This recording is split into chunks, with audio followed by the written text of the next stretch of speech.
Okay, rolling. Hi. Thanks for tuning in. I appreciate it. This will be, as often is the case, a probably very rambling video. I have had a lot of unusual dreams. Some of them whiskey fueled, I'm sure, and others just weird all on their own without whiskey before bed. and I thought I'd just come on and share them and see what you make of them. See if you find them interesting or not. But I was wondering after the last few, like, if there will ever come a point in time where maybe my dreams will be more consistent in theme, or maybe more consistently predictive, or more consistently have like messages within them for the collective, so to speak, or is it always going to be just kind of strange and random? And is that because I'm strange and random? I don't know. But there's a couple of real doozies in this batch. So here we go. I don't think they'll quite be in order, though. So for that, I apologize. And I've already got an itch. It's not running, it's just an itch. Because, of course, spring has popped early here in Buffalo. We had a really warm weekend for Buffalo, like 60s and up towards 70, which for the top of May is warm.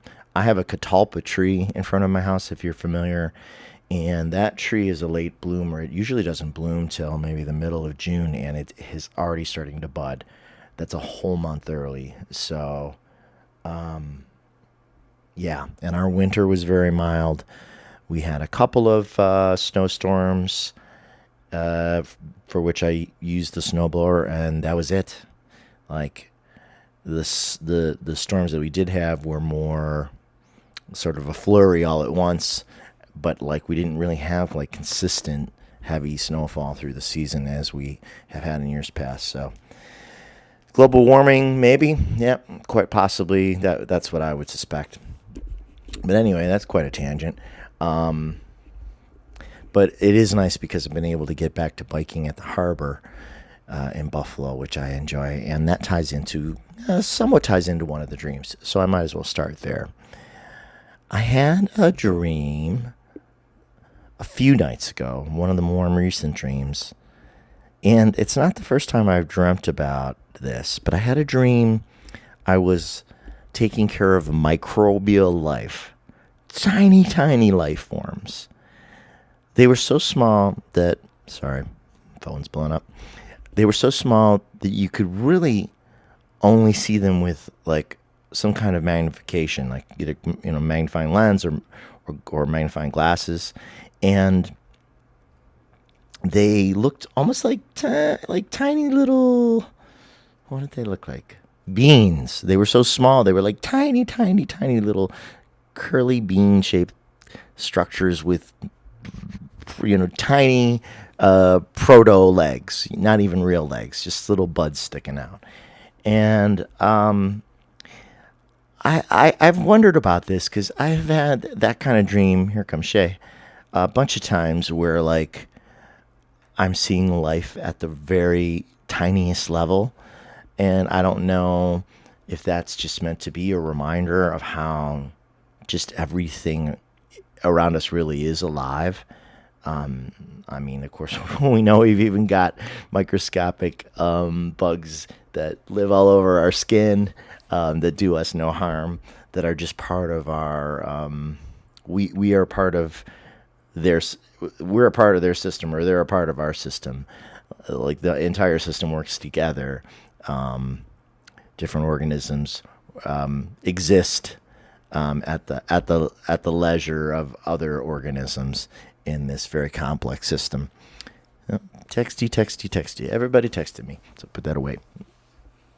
And in this dream, I was I was sort of entrusted with taking care of these two particular little tiny organisms, and they were together, sort of almost like in a little container. And for some reason, I was aware that my mom had entrusted me with these tiny little organisms just to take care of, and I don't know what that was about. But then I don't know if this is why, but then when I went on my bike ride to the harbor yesterday, I was thinking about how many snails there are on the bike trail. I do my best to avoid them. It would be pretty easy to run over a snail shell with a bike, but and they're not so abundant on the sidewalk, but they're very abundant in the grass out there at the harbor, at the lake, here on Lake Erie in Buffalo. And I had gotten about 3/4 of the way through my bike ride, which was all around the inlets at the harbor. And I just was in the mood to say hello to the snails. So I was looking for a good spot to stop, and I parked my bike at the edge of the bike path. And there weren't that many people out yesterday, for whatever reason, maybe because it was a little overcast, even though it was warm. And so I just sat. I found a little area off the sidewalk that had a ton of snails, right in the grass, right off the sidewalk. And I saw one that was halfway out of its shell, kind of in the grass. So I very carefully grabbed it and pulled softly, because I know they can stick to surfaces easily. So I made sure that it wasn't sticking to anything where I might, injure it or tear it. And I put it in the palm of my left hand. And of course, initially it just curled up in the shell. But then after, a couple of minutes of just sort of, hey there, little buddy, come on out, say hello. It poked its head out, and then you're reminded of how, like, kind of miraculous these creatures are, because its eyes, are along little stems, but the stems like roll back into their head when they are protecting themselves, and then they have like the two little buds at the bottom of their chin. I don't know what those are actually called. Let's call them snail antlers, but in the two top ones, they have a tiny little eye. You can just see it as almost just like a little black point. So, give her a shake. Come on, buddy. Here he comes. So once I had this one in my hand for a little bit, it poked its head out and it poked its eyes out, and it was just kind of checking things out, and then it just kind of turned and just looked at me, and we just had a moment of appreciation. I was sitting there on the sidewalk. A few people went by me on their bikes or walking. Nobody paid any attention to me. They just probably ignored the weirdo, And I was just enjoying it, appreciating it. And what was kind of neat was, I don't know, I probably sat there for 5 minutes just sort of contemplating it. And I could kind of feel it as it moved a little bit around on my hand. Like, not as, you couldn't feel it as much as maybe like when an ant is on your hand, and you can you get that almost like that tickle. But I could feel a little bit of the surface of its little slimy body. And then after a few minutes, it was in my left hand.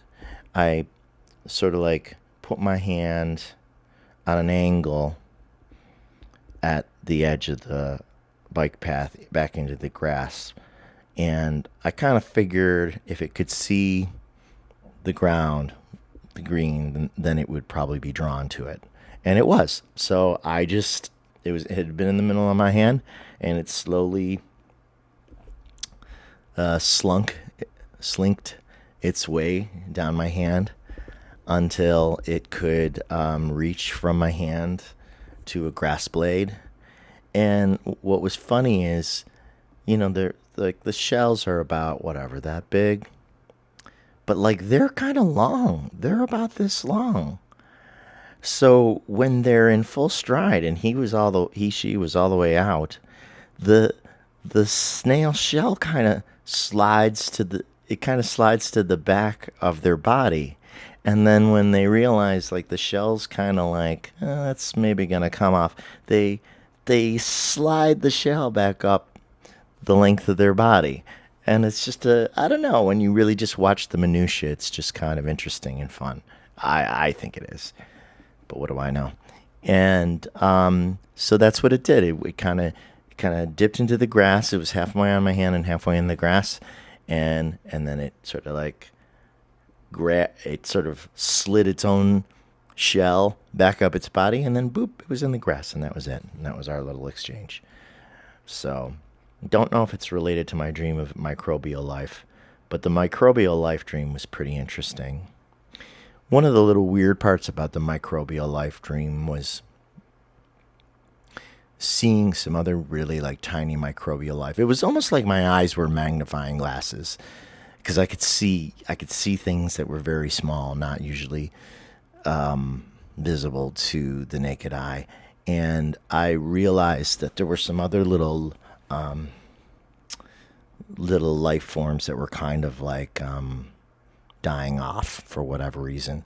And it was weird. It was kind of like I was watching the a little bit of the life go out of their bodies. It's like their bodies just kind of, some of them looked almost like ants, but they weren't ants because they were green, I think. And as they were passing, they just kind of like, it was almost like I could see them let out a little sigh, and then like the little bit of their back body, where you could imagine the little lungs being just sort of went, foop, it just sort of collapsed, and then they just sighed out of existence, which was unusual. Again, don't know what that's all about. But my mom had entrusted me with a couple of microbes, and I took good care of them, as far as I can tell in the dream. There wasn't much more to it than that. Oh, let's see. I had a different dream another night, maybe the night before or after that, that had a lot of strange imagery. In that dream, I had dreamt that I had passed away, but that I could communicate with the other side. I mean, meaning this side, from the other side. And I was actually trying to send a message to my mom. Like in the dream, I was already crossed over, and I was sort of talking to her through the ether and just trying to get her to hear me. And she was like meditating, and it seemed like she was able to hear me, which was kind of interesting. I'm not planning on passing anytime soon, so I don't think that'll be relevant, but you never know. But that was kind of interesting. And in the same dream, it was like I was sort of exploring other places in the afterlife, and it was taking me time to acclimate.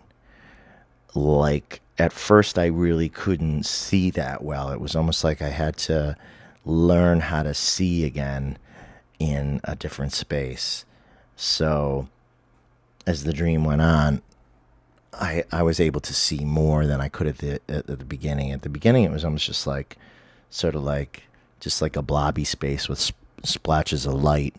And then eventually it was more like an environment. And there was one part where it seemed like maybe my soul was flying up through clouds, because I sort of like launched myself, and then I was going really fast up through the clouds, and I just sort of had this sense, it was almost like being Superman. I had the sense of like really zipping through the clouds, and I got close to the sun, and I got so close to the sun that I could feel the gravity of the sun sort of like tugging on me, like pulling me towards it, but I didn't go into it.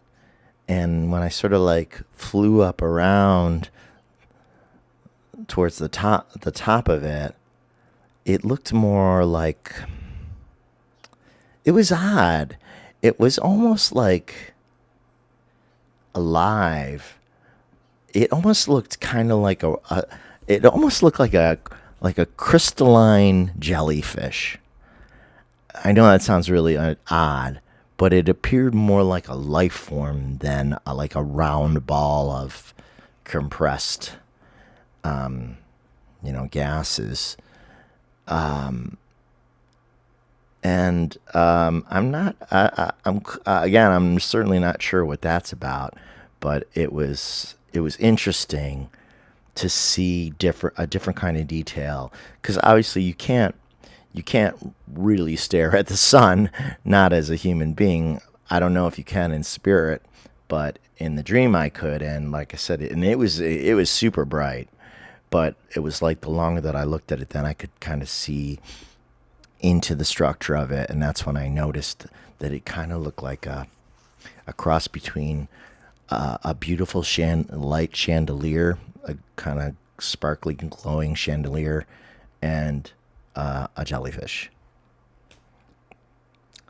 Again, I'm like 15 minutes in this video, and my temptation is just to turn it off, because I'm like, what is this guy talking about? What are these silly dreams? What are these stupid dreams? So make of it what you will. There were two other dreams that were pretty interesting. I think the first was definitely whiskey fueled, since it was not. It wasn't a nightmare. In fact, I was explaining to my mom, as I have before, and maybe here on the channel, that when I have dreams that seem to be quote unquote negative or darker in content, I don't really have this. I don't have this severe emotional response to them, because I seem to know their dreams even as I'm having them, and it's almost like they're movies. They're just like stories, and I'm watching a story, and I might be a participant in it, but the stakes don't seem to be real most of the time. So, pardon me 1 second.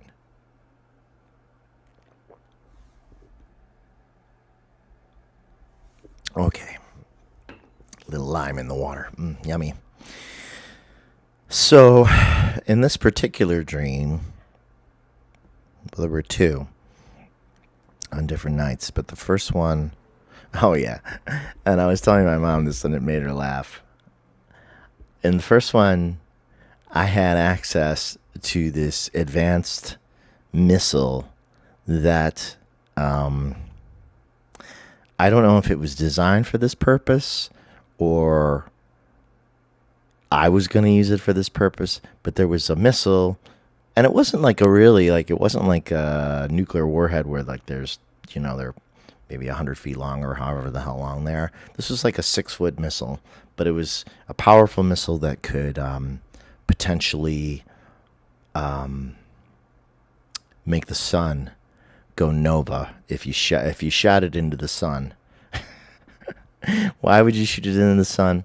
Is an excellent question, and I don't have the answer.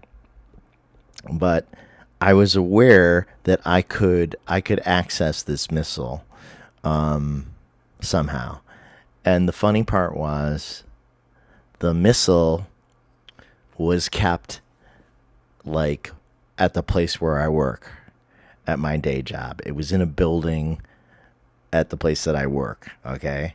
But I was going to launch it from home, because I had an app on my phone. I had an app on my phone that could launch the missile. And I was standing in my bedroom, and I had the app open, and the app had a little, it had, on your phone, like with the app open, I could see the sun, that it was the sun was in the middle of the screen, and then there was like a little crosshairs for how you would line up the missile to target the sun. So I had to move my phone around a little bit to get it so that the little plus sign would be directly on the sun to launch the missile. And I was having trouble getting my hands to stay steady to do it, so I set the phone on top of my dresser,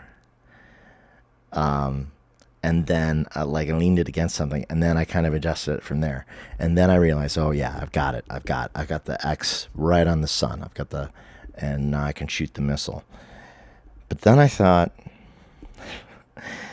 if I shoot this missile, it's gonna shoot up through my house and wreck, my ceiling, and this is gonna be all this repair work. It's gonna be so messy.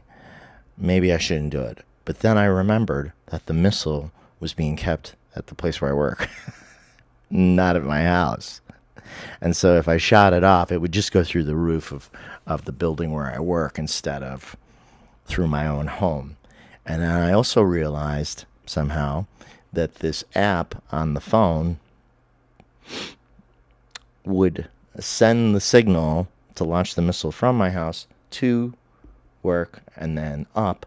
And so no one would ever know that it was me who launched the missile. It was apparently untraceable. So I could just sit there, boom, hit the button, send it off, missile launches from the workplace, and nobody even knows I did it.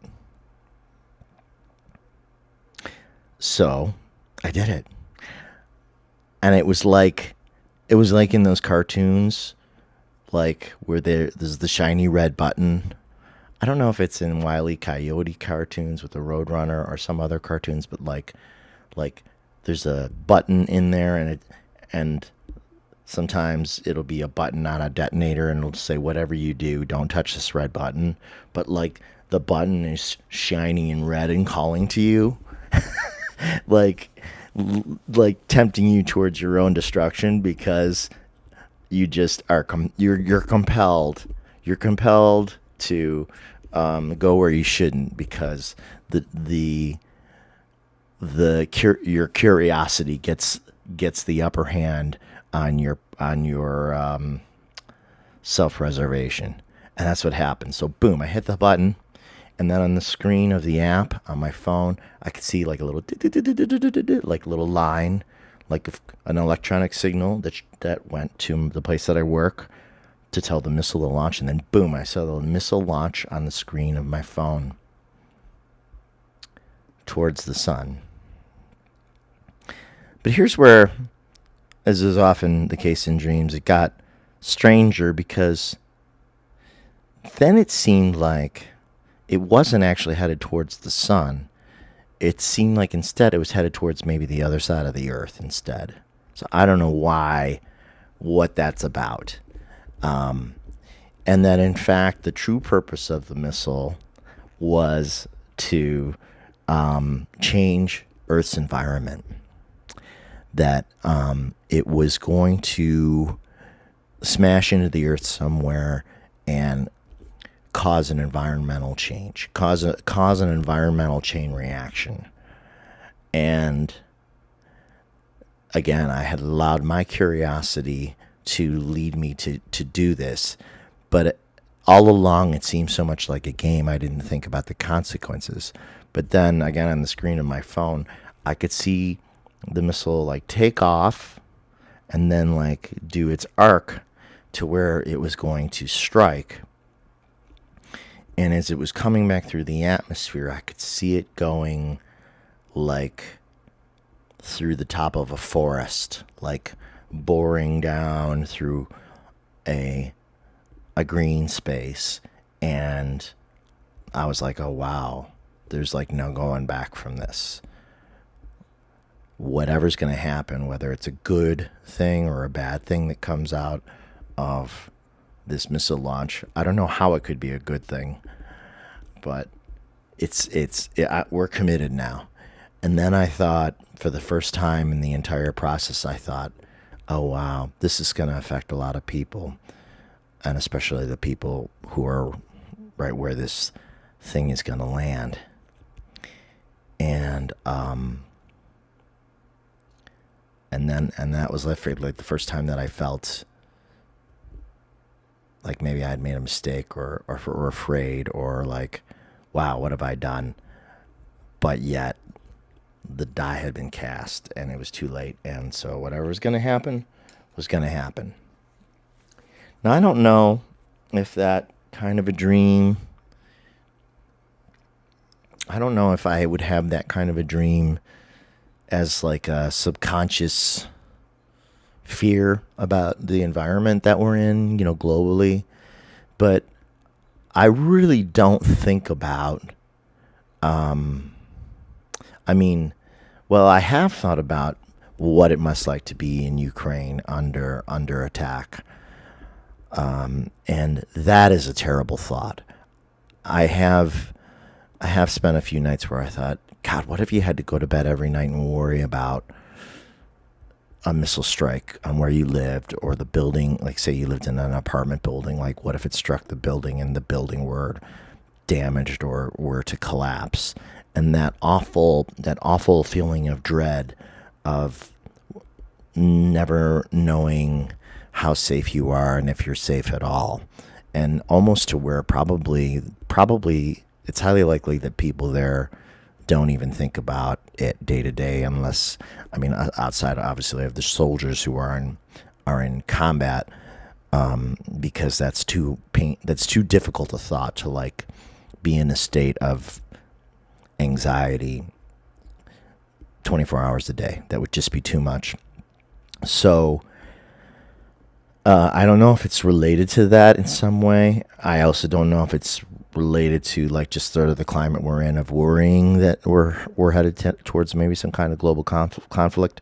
But I really believe what many of the psychics that I watch say, which is that a nuclear exchange, at the very least, is not going to be allowed on Earth again, because it is too harmful to not just humanity, but to other places that apparently, specifically nuclear exchanges, can supposedly cause rips between dimensions, and that this is not a desirable effect. Okay, that light's getting on my nerves. Okay, I hope you can still see me well. So I don't know, but that's my dream of launching the missile. Make of that what you will, right?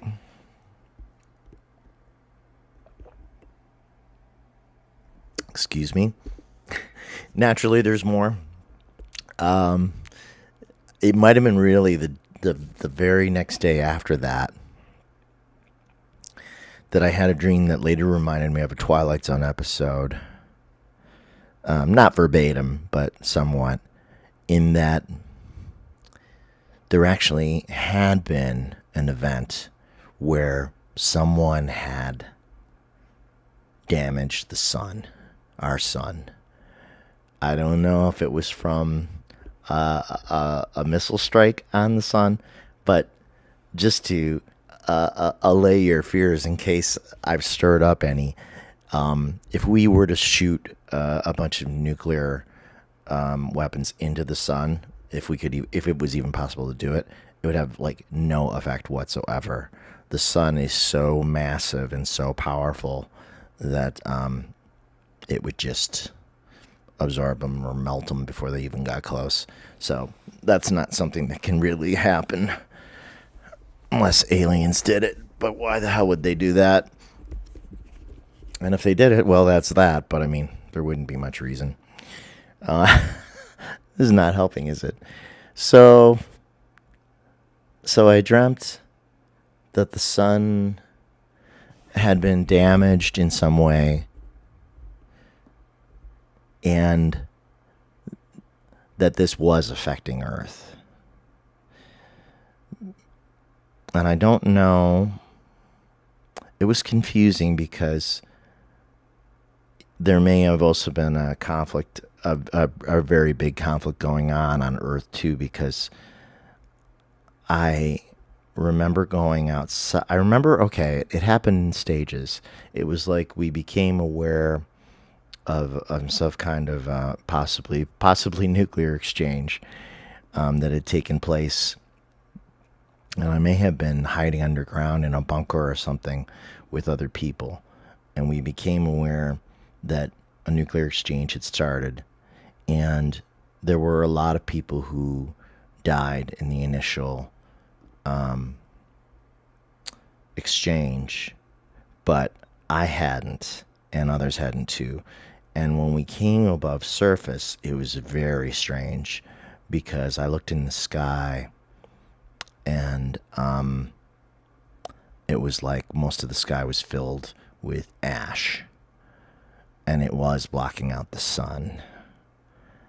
And but you could also see like the streaks of where it was almost like you could see streaks of light back and forth across the sky where maybe missiles had zipped by back and forth. And trying to remember this one visual that was part of the dream.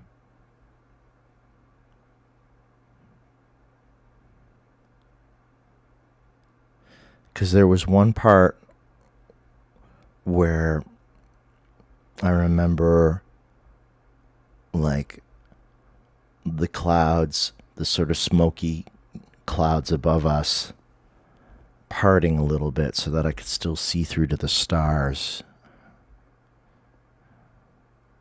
But I couldn't see the sun. And I don't know if that's because they had also targeted the sun or what had happened. But then in the dream, I had the omniscient point of view. I was suddenly looking down on the earth from up in space. And I was kind of looking down from where you would expect the sun to be. But I'm not sure the sun was actually there. And I could see below me that the earth was in its orbit. It was traveling in its orbit, like with a smoke trail behind it, you know, like the planet was on fire. And what I realized was that somehow, as a result of everything that had happened, Earth had come free of its orbit. Like the fact that the sun radiates consistently for billions of years, and there are other planets in our solar system that have gravitational effects upon each other. All of these things are what keep Earth in a consistent orbit around the sun. But God forbid, if you were to magically remove the sun from a solar system, all the gravitational effects would change, and without that anchoring object in a solar system, eventually the orbits would become meaningless, like planets would drift off into space. And somehow that's what was happening. And as I looked at Earth, like with this little smoke trail behind it, Earth kind of smokily on fire, I could see that it was leaving its orbit. And what that meant is that eventually, once we got too far away from either where the sun had been or where the sun still was, but the sun was damaged, Earth would become uninhabitable because without sunlight we would freeze. Eventually we would lose. All the warmth of the planet would be lost without the consistent radiation of the sun to keep life alive here. So basically, surviving the nuclear exchange was going to be no comfort whatsoever because we were going to be doomed in a different way. And so that was, I guess, pretty grim. But again, I'm so sorry to even. That's why I don't always make videos, because I'm like, well, what's the point of telling people these horrible nightmarish dreams? As interesting as they might be visually, because it's not going to make anybody feel any better. But they're not. These ones are certainly not predictive. Maybe there are possibilities in the sense that it's a dangerous time on this planet. But it's always been a dangerous time on this planet ever since. I mean, it's always been a dangerous planet in some respects, and it's always been a planet at risk of destruction since the nuclear age began.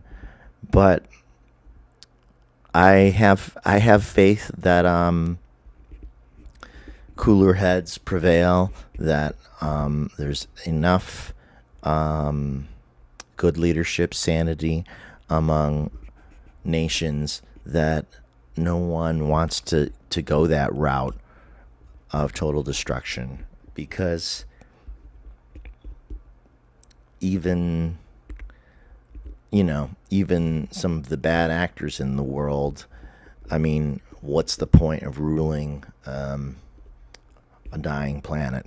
You know, like these bad actors, let's say some of the authoritarian regimes, if they ever decided, screw this, we're gonna blow up the planet, well, I mean, then there's nothing to rule over, and that's like the whole point of accumulating power, right? Is to run the show. So I don't really know what the dreams mean, other than they're just being interesting to watch, like movies, and perhaps an overactive imagination on my part, or who knows? Who knows what I'm seeing? But as I said at the beginning, I've been wondering if my dreams will always just be sort of random and strange, or will there come a time when they become more focused? And I'm not sure what the answer is, but maybe I'll know in time. Because it's kind of like with the new book I wrote too. I don't yet know why it is that Spirit wanted me to write that book, because it's sold a small handful of copies so far, but not very many. And a few of the people who had expressed interest in helping me to promote it, or to even try to get a publisher to pick it up, even though it's self-published by myself at this point. Those people didn't really step up in the way that we had talked about in the last couple of months, and so I'm not really sure what's going to happen with the book. Much as I didn't really know what would happen with the first book, although I tried to go after some publishers with the first book unsuccessfully. So it makes me wonder why Spirit might want me to write such a book if it's not going to be of wide interest or too much interest to people, even though it was a very joyful, though difficult book to write, very challenging book to write, because I was trying to tackle a lot of subjects in a lot of different detail, in great detail, difficult subjects, and yeah. So, but I'm going to continue to read it here on YouTube. I'll continue to do my readings. I'll follow through with that. Of course, it's still available for order for anyone who might be interested. But as far as it going wider, I don't have any idea if that's really going to happen. Not that that's the end-all, be-all of anything, but certainly when you put a lot of time and a lot of yourself into a work, any kind of creative work of art, you would love for more people to experience it, especially if you think that it's coming from a little different angle, a little different place than maybe a lot of the typical, spiritual books that you read, which there's nothing wrong with, but a slightly different point of view sometimes is, I like to come across people who have a unique point of view, even if I don't totally agree with their point of view, because it just it makes you think a little bit more broadly about a subject than you might have otherwise. But that also can make for more difficult reading sometimes too. So maybe that's why it's not always comfortable for everyone. Anyway, that's a ramble on the side about my book that I didn't intend to make, but that's what's going on with it, in case you were curious. And let me just think if there are any more oddball dreams to relate before I sign off. I think I covered most of them.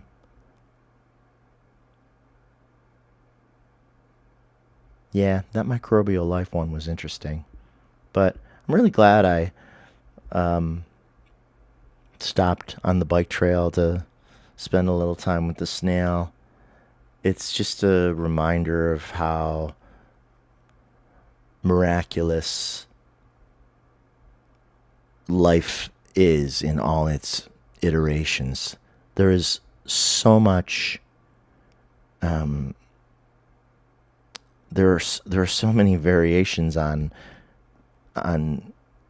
what it is to be alive on this planet. You know, you've got everything from plant life, which I certainly believe has its own consciousness and awareness, to insects, to birds and my buddies the squirrels, and every kind of fish or aquatic creature you can think of. Like, this place is just built for life. It's packed with life, and all of it has an essence, and all living things wish to continue themselves, to live, to have the experience of this world in all its beauty, even though there's a lot of not great things too. Usually they're man-made, but the natural world itself is pretty amazing. So, yeah, it was just cool. It was a nice moment for me yesterday.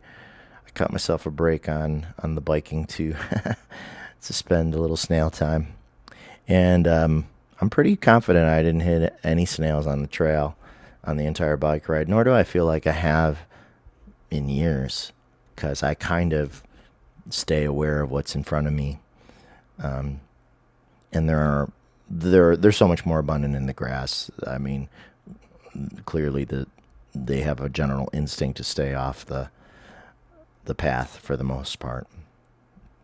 So I'm afraid that I don't know how interesting or valuable this video may be, but that's how this channel goes. Other channels, they can get you to maybe something more resonant more quickly, but I have a roundabout way. So apologies if it's not quite your cup of tea, but of course you don't have to watch it. Though, speaking of watching videos, I strongly recommend the more recent videos by Kim Carey, my friend. I think that she is really nailing it right now with her messages from Spirit. I think that my sense is that she's in transition from being someone who started more as a political tarot reader to becoming more of a spiritual teacher. And there are very few people I would watch and consider what they have to say as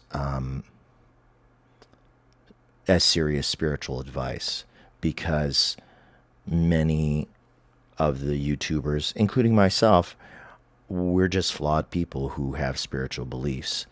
And I'm sure that Kim has flaws too, but I think that there is something innately there's a purity to the way that she approaches spirit, that when she relays messages from her guides, and her overall sort of way of looking at things is much more, in my opinion, unfiltered. It doesn't come through her. It doesn't come through her biases, if she even has many.